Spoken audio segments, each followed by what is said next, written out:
Assalamualaikum warahmatullahi ta'ala wabarakatuh. Alhamdulillahi nahmadu subhanahu wa ta'ala ala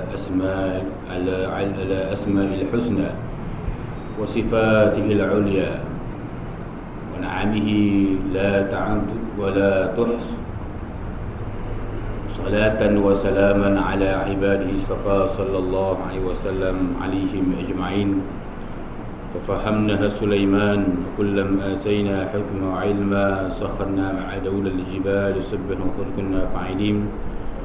Ya hayyu ya qayyum ya rabb Musa wa Harun ya rabb Ibrahim ya rabb Muhammad sallallahu alaihi ajma'in. Allahumma zidna fahma wa hikmata wal aqla wa hasbi rahmatika ya arhamar rahimin. اللهم افتح علينا فتوح العارفين وارزقنا فهم النبيين والعلماء العاملين حز المرسلين وإمام المتقين برحمتك يا أرحم الراحمين. Alhamdulillah, syukur kita kepada Allah Subhanahu wa taala. Allah Subhanahu wa taala sentiasa panjang umur kita dalam ibadah, dalam ketaatan. Inilah suatu anugerah daripada Allah Subhanahu wa taala. Al-Imam Fudhi bin Iyad rahimahullah ta'ala menyatakan suatu pemberian nikmat Allah yang sangat besar kepada hamba-Nya, iaitu apabila Allah meletakkan dia dalam kebaikan, dalam ibadah kepada Allah Subhanahu wa ta'ala. Alhamdulillah bi ni'matihi tatimmu shalihat. Jadi pada pagi ini kita sambung lagi kitab kita ini. قال المصنف رحمه الله تعالى ونفعنا بعلومه وعلومنا في الدارين يا رب العالمين. Maka sayugianya jangan engkau hukumkan akan seorang dengan syirik atau munafik atau kafir. Dan qala musannif rahimahullahu ta'ala wa nafa'ana bi'ulumihi wa 'ulumina fid darain ya rabbal alamin. Ya, dalam kitab ini nak menceritakan lagi berkaitan dengan maksiat lidah. Antara lagi dia kata sayugianya jangan engkau hukumkan akan seorang dengan syirik dan munafik dan kafir. Itu sayugianya, semoleknya, seafdalnya jangan kita menghukum seseorang itu munafik. Ini yang disebut oleh Syekh Abdul Samad Al-Limbani rahimahullahu ta'ala, supaya kita nak menjagakan hati kita. Ini yang dikarang oleh Imam Syekh Abdul Samad Al-Limbani, kitab Hidayatul Salikin. Adapun kalau kita lihat dalam kitab-kitab yang lain juga, di kalangan para ulama melarang kita menghukumkan. Tapi kalau kita lihat pandangan Al-Imam iaitu Al-Imam Syekh Ramadan Al-Buti rahimahullah hafizallah, dan begitu juga dalam ulama-ulama iaitu yang semasa ataupun Imam Sufyan bin Uyainah, anak murid kepada Imam Fudhi bin Iyad rahimahullahu ta'ala, dia menyatakan harus kita menyatakan seseorang itu munafik sekiranya perbuatan dia zahir, supaya nak menjaga keselamatan orang lain. Kita kata pada dia, dia ni munafik, awak kena jaga dia ni munafik ni. Sebab kita menghukum dia tu sebab kita tahu dah perbuatan dia, percakapan dia ni selalu berbohong, berdusta. Cakap dia berbohong, berjanji dia khianat, zahir perbuatan itu.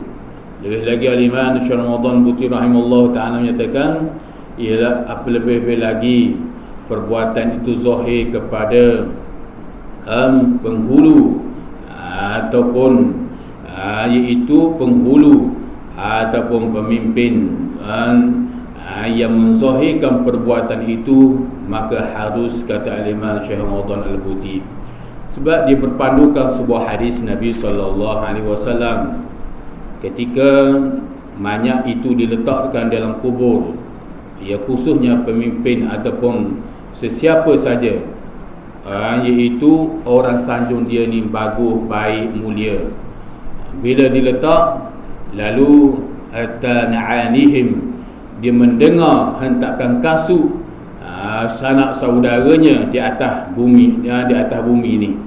Dia duduk dalam kubur.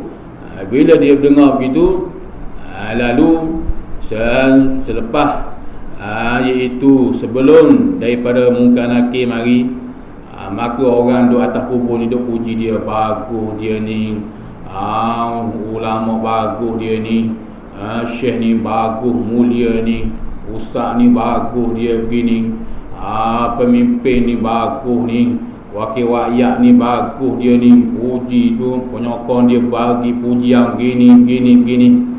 Lalu malaikat berkata kepada dia, adakah kamu orang yang mulia sungguh? Adakah kamu pemimpin yang baik sungguh? Adakah kamu ulama yang baik sungguh? Maka dikatakan dalam sebuah hadis Nabi SAW, jika seseorang itu baik sungguh, dia seorang ulama yang baik sungguh, dia seorang pemimpin yang baik sungguh, dia seorang ustaz yang baik sungguh, maka dia terlepas daripada azab Allah Subhanahu wa taala. Sebaliknya, jikalau dia ditanya oleh malaikat, adakah kamu mulia sungguh? Adakah kamu mulia sungguh? Ahli keluarga kamu, penyokong kamu di atas muka bumi itu, duk kata kamu ni orang mulia, orang hebat, orang begini, hebat ni. Adakah kamu mulia?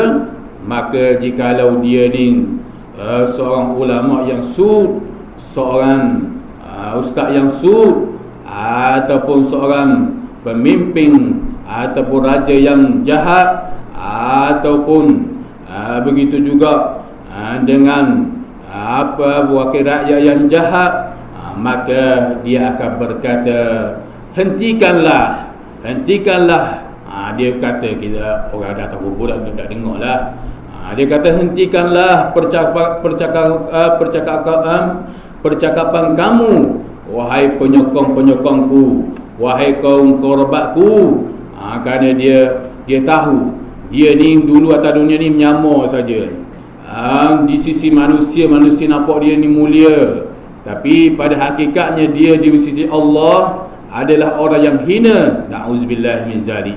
Ini yang disebut oleh Rasulullah SAW dalam hadis Nabi SAW, yang mana ketika itulah Rasulullah menceritakan bahawasanya dia dihimpitkan tulang rusuk dia, sehingga yang kita baca hadis sebelum ini pun menceritakan Rasulullah mengangkat jarinya. Rasulullah kata ni tulang rusuk antara kanan dan kiri, dia masuk selisih begitu. Siapa tahap tu kata Rasulullah SAW, itu siapa berselisih antara tulang rusuk kanan dan kiri, dia masuk begitu. Oleh kerana dia ni dia adalah orang yang jahat di atas muka bumi ini. Maka hadis itulah dia ambil ibrat, dia ambil pengajaran daripada ulama, khususnya Al-Imam Syekh Muhammad Al-Buti dan banyak lagi. Dia menyatakan harus kita menghukum jika seseorang itu zahir kemunafikan dia, berjanji berkhianat, bercakap berbohong dan banyak lagi sifat-sifat munafik, harus dia kata. Cuma Al-Imam Syekh Abdul Samad Al-Imban ini dia lebih kepada ilmu tasawuf. Dan begitu juga Imam Ghazali, dia nak menjaga hati kita supaya tenang. Dia ulama-ulama tasawuf ni, dia lebih kepada ilmu penyucian jiwa, ilmu adab, ilmu akhlak. Dia nak suruh kita ni berhati-hati, supaya hati kita ni, kita ibarat beginilah, kita tahu dah itu logi najis. Buat apa lagi kita bercara ke logi najis? Tu kita tahu dah dia tong najis. Kita percaya lagi, apa lagi?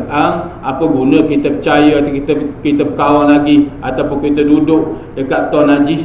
Maka begitulah gambaran para ulama-ulama tasawuf menyatakan bahawasanya kita tahu dah kemunafikan dia, kekufuran nikmat, kekufuran dia ni, kita tahu dah. Maka buat apa lagi kita percaya dan kita berkawan dengan dia. Maksudnya bukan oleh kawan, tapi kena berhati-hati.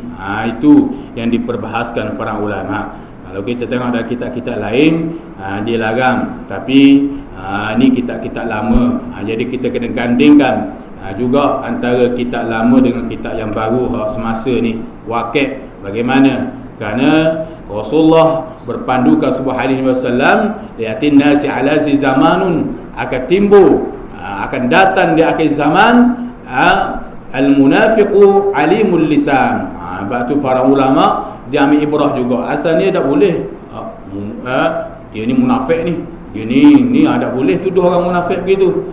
Tapi ulama yang semasa ni kata begitu kerana dia berpandu juga kepada hadis Rasulullah. Rasulullah menyatakan layatin nasi ala si zamanun, akan timbul, akan datang suatu zaman.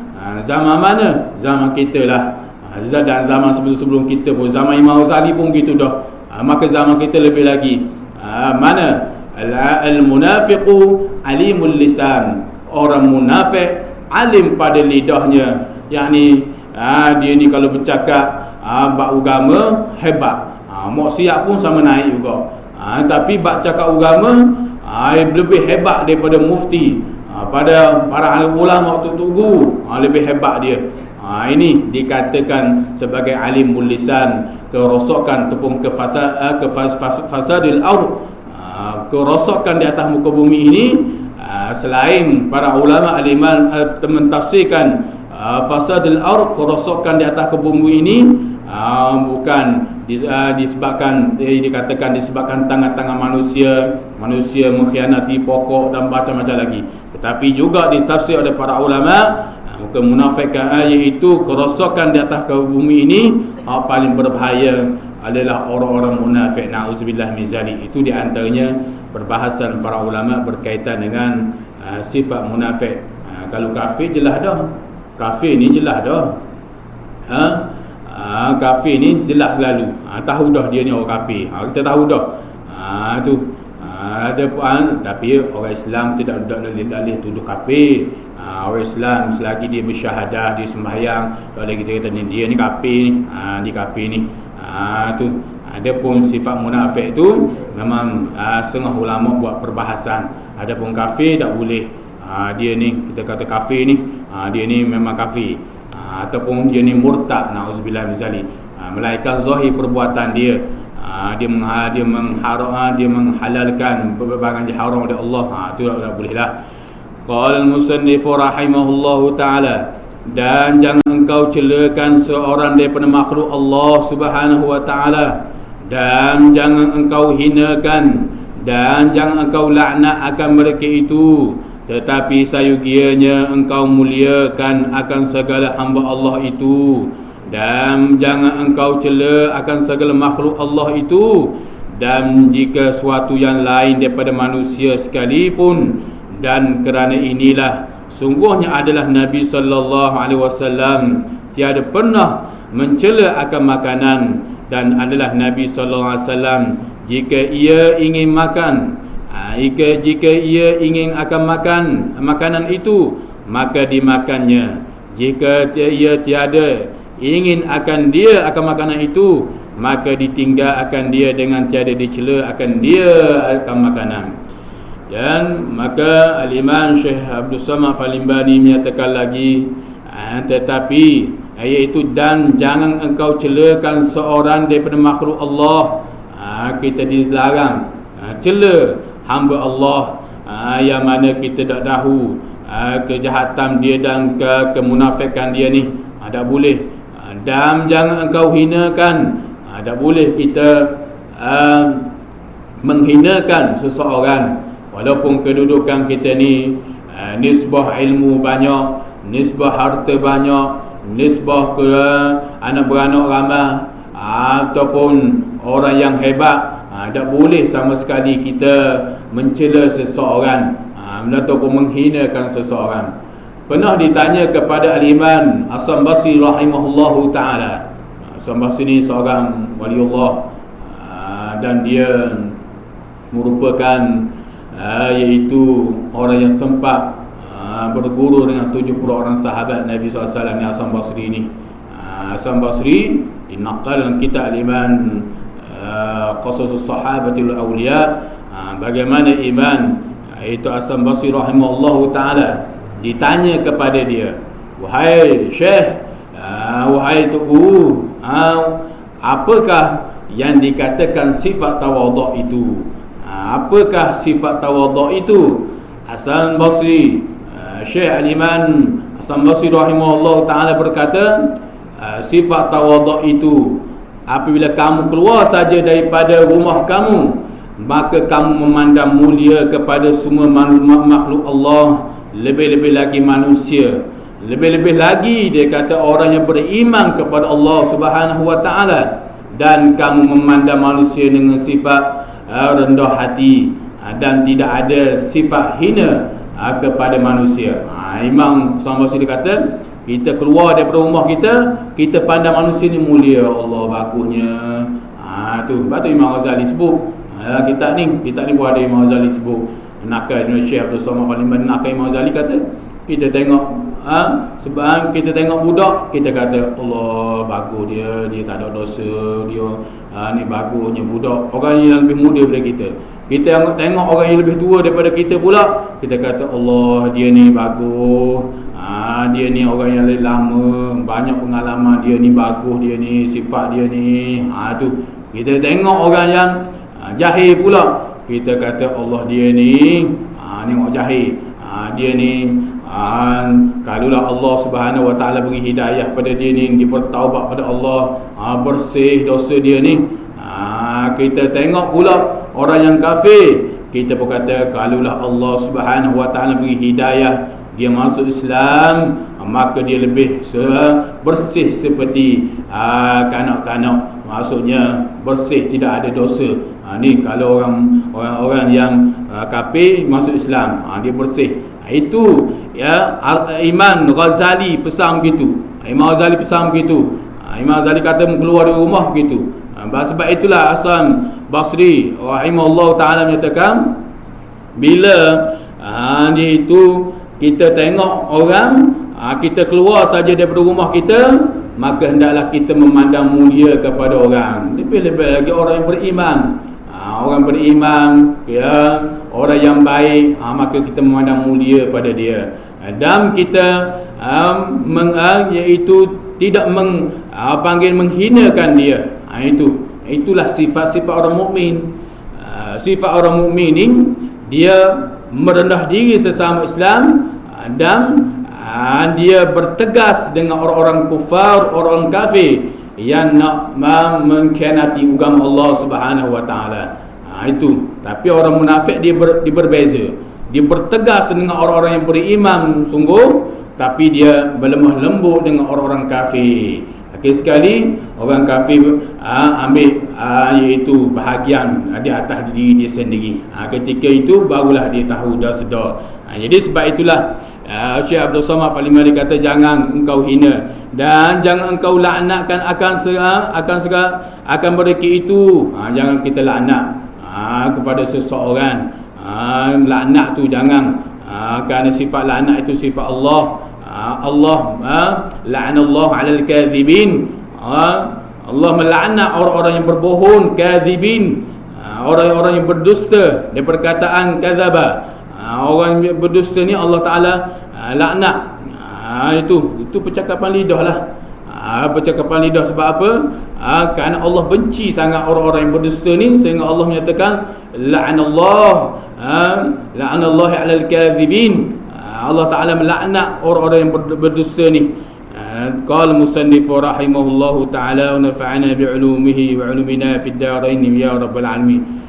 Tetapi sayugianya engkau muliakan akan segala hamba Allah Subhanahu wa ta'ala. Kita mulia hamba Allah. Ini hati jadi tenang. Kita mulia saudara kita, walaupun saudara kita ni dia ilmu dah banyak, walaupun dia ni harta dah banyak, walaupun dia ni kedudukan dia ni biasa-biasa saja, tak kira siapa saja, kita memandang mulia pada dia ni.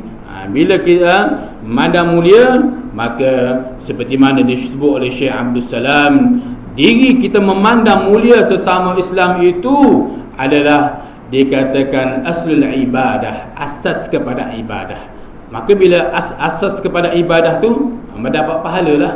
Imam Syekh Izzuddin Abdul Salam dalam kitabnya dia menyatakan asas kepada Islam, kukuh persaudaraan itu ialah kita memandang mulia kepada saudara kita. Itu di antaranya.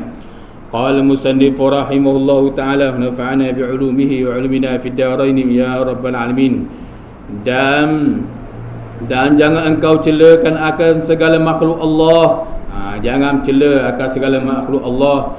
Dan jika suatu yang lain daripada manusia sekalipun, itu walaupun dia tu bukan di kalangan manusia, pokok ke selain mustashqaq, makhluk Allah yang berpecah-pecah ataupun jami'. Yang berpecah-pecah tu mustashqaq ni macam pasir tepi pantai, batu-batu hok kecil, batu kerikil tu kalau kita ambil berat tu, tanah, jenis hok mustashqaq, orang hok yang bercerai. Ataupun makhluk Allah yang jami', yang bertokoh-tokoh, batu hok besar-besar, apa lagi, pokok yang besar-besar batang dia tu, tu panggil jami', yang peku, yang hok besar tu. Makhluk Allah jami' ke makhluk Allah yang mustashqaq ke, jangan kita cela. Apalah pokok dia ni, pokok ni, tu. Batulah bila kita tengok sesuatu yang ajaib, pokok ke makhluk Allah yang mustashqaq, pasir tepi pantai tu, kita tengok, oh pasir ni, maka katakanlah masya-Allah. Itu masya-Allah, ma tu panggil ma li ta'ajjub, biar kita berasa Allah hebatnya kebesaran Allah. Diri kita kata masya-Allah tu pun dapat pahala, sebab kita berasa ta'ajjub, sebab kita guna dengan perkataan ma di hadapan. Masya-Allah. Kita kata, kita tengok pelangi di atas langit tu, baru sudah hujan, nampak pelangi, comel lah. Kita kata masya-Allah.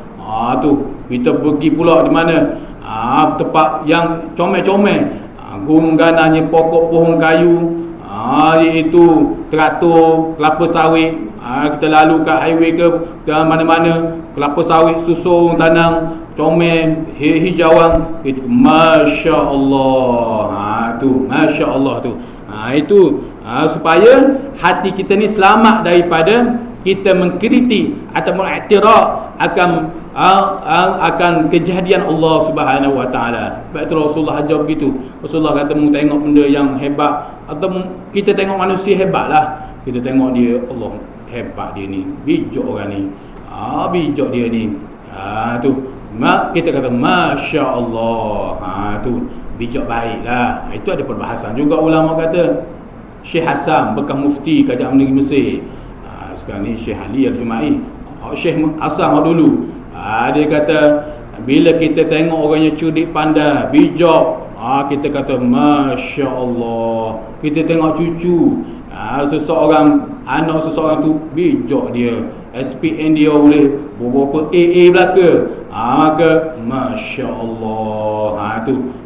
Tu ataupun dah kira lah, cucu sendiri ke apa ke, hak bijak kita tengok masya-Allah, supaya bertambah bijak lagi. Itulah masya-Allah. Tapi kalau kita di makruh, kata Syekh Hasan, kalau kita tengok orang yang bijak, tapi lawan hukum Allah, berpura-pura dengan agama Allah, ataupun tidak duduk di atas jalan yang agama yang syumur, maka makruh dia kata. Kita kata masya-Allah. Dan cerdik, doktor hebat, tapi tak pakai tudung, tudung nak pakai, tu dedah aurat ni. Kita kata, orang kawan kita kata, ni doktor ni cerdik ni, pelajar faham Amerika ni, faham England ni, hebat ni, tu ya, tapi tudung tak pakai, maka makruh kita kata masya-Allah. Tapi kalau dia ni cerdik, pandai tutup aurat sempurna, cerdik pula, sunat kita kata masya-Allah. Ini semua fadlullah, kelebihan daripada Allah. Supaya kita nak jaga hati kita ni mengkritik, mengiktiraf akan kejadian Allah Subhanahu Wa Taala. Supaya kita ni iaitu selamat daripada mengkritik. Kalau berasa panas, panas cuaca lah ni, masya-Allah panas cuaca, nak sebut masya-Allah juga ke? Maka kata ulama, katakanlah astagfirullah, istighfar, kerana panas itu ada panas yang rahmat, ada panasnya yang azab. Ada juga panas itu kerana kemaksiatan yang berlaku di atas muka bumi. Allah Ta'ala turun bala panas, ataupun sebuah negara itu disebabkan iaitu ada kiralah soal tanda hari kiamat, soal satu hal, tapi salah satunya bala Allah nak menguji sama ada pemimpin ke ataupun rakyat itu sendiri yang berlaku maksiat. Allah Ta'ala turun ujian sebagai Allah nak beri peringat, wahai makhluk, mu pemimpin ni, aku ni ada Tuhan ni panas ni aku turun ni, ada petanda dia ni, mungkin hati-hati. Maka ketika sebut astagfirullahalazim, astagfirullahalazim, kita minta, kita istighfar.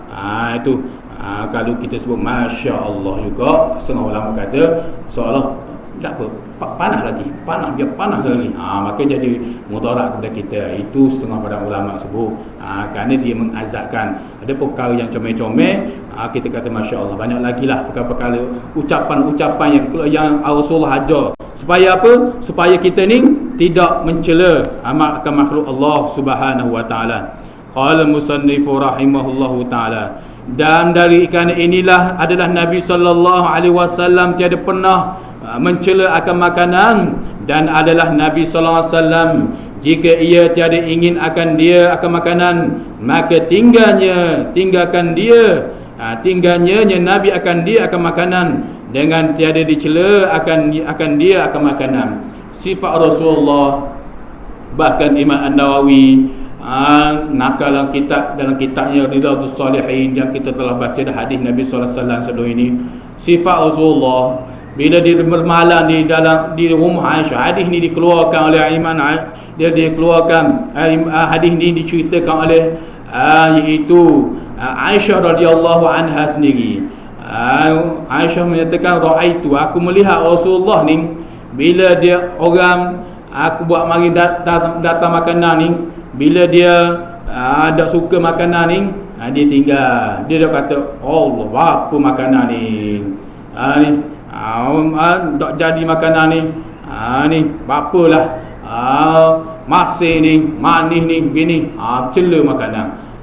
Tu kalau kita nak marah, ada seorang hamba Allah ni depan mata saya lah, di Kelantan lah, dia iaitu dia makan di kedai lah, dia restoran tu, dia makan, bila dia makan, ketika itu dia rasa tak sedap, dia kata, panggil mari sini. Saya ni bayar mahal ni, awak ni apa makanan ni? Dia makanan apa ni? Dia potolok makanan tu, pinggang pasti lah, jatuh di atas ni latar tu. Ini akhlak tak molek lah. Ini akhlak yang tidak baik. Kerana dia pun kata, waktu saya tak saya ni tak suka main Kelantan, main manis begini, apa begini. Dia belebel pula. Tak boleh cela makanan, perbuatan manusia pun tak boleh juga. Ada pun kalau kita panggil orang tuan kedai tu, kita kata boleh tambah ni sikit, dapat boleh ke? Sebab saya kurang ni, kurang masin ke, kurang manis ke, apa ke, tak apa begitu. Itu jadi hak tu dua perbuatan, cela makanan dan begitu juga cela manusia. Jadi manusia hak yang tu jadi baik, jadi hati yang tidak baik ni, itu maka tak boleh. Sifat Rasulullah, bahkan di kitab yang lain banyak nakal oleh para ulama sifat Rasulullah ni. Rasulullah ni bila dia tahu makan, dia tinggal. Aisyah radhiyallahu anha, lihat sendiri. Hafsah isteri Rasulullah juga, dia kata Rasulullah ni bila bermalam di rumah aku begitu juga. Rasulullah ni bila bermalam di rumah aku, Rasulullah ni bila tidak suka suatu makanan, dia tinggal. Rasulullah katalah, apa makanan ini? Makanan sebab hakikatnya siapa yang buat makanan? Betul manusia tu yang buat makanan, yang letak bahan-bahan dia tu. Tapi hakikatnya manusia yang buat makanan tu siapa? Manusia. Manusia itu siapa yang beri pandai manusia? Allah. Sebab tu dia katakan puji hadis bagi hadis. Puji hadis, puji makhluk bagi makhluk. Kan ada 4 puji tu. Puji qadim bagi qadim, Allah puji diri sendiri. Puji qadim bagi hadis, Allah puji apa lagi? Bagi makhluknya Allah Ta'ala puji orang beriman. Apa lagi? Puji hadis bagi qadim, kita puji Allah. Kita ni makhluk puji Allah. Allah Maha Pemurah, Maha Kaya. Kita puji Allah ni. Dan akhir sekali puji hadis bagi hadis. Puji makhluk bagi makhluk. Cuba orang bagi makanan kepada kita, nasi dagang jadi misal kata. Dia makan nasi dagang jadi.